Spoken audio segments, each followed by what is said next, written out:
Israeli leaders are furious after Brazil's far-left president compared Israel's response to the murderous Hamas terror attack to the Holocaust. Live look at southern Gaza right now as we bring you this story.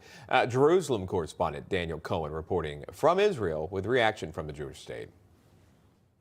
Outrage in Israel. Prime Minister Netanyahu says Brazil's socialist president crossed a red line when he said the only historical equivalent to Israel's response to the Hamas massacre was, quote, when Hitler decided to kill the Jews. Speaking in Addis Ababa Sunday, Lula accused Israel of genocide. On Thursday, Lula announced his government will make a new contribution to UNRWA, the UN agency in Gaza that Israel discovered had employees that helped carry out the October 7th terror attack.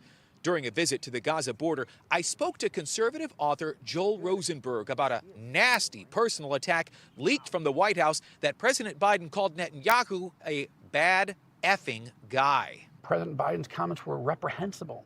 White House aides are leaking Biden is furious with Prime Minister Netanyahu and is using vulgarity that I don't want to repeat to describe America's foremost ally in the Middle East. I mean, you don't hear Biden using this type of vulgar, obscene language against the Iranian leadership, against the Russian leadership, against the Chinese leadership. Why would you use it against the Israeli leadership?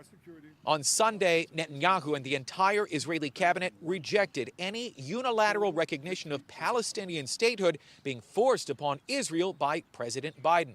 Also Sunday, U.S. Ambassador to Israel Jack Lew downplayed reports the Biden administration is considering unilateral recognition of a Palestinian state on Israeli soil, describing the two states as a more over-the-horizon approach. Meantime, Israel is ready to launch the next phase of the Gaza offensive in Rafah.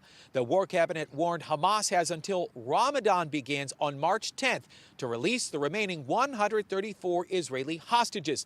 Otherwise, Israel will begin its push into the last remaining Hamas stronghold.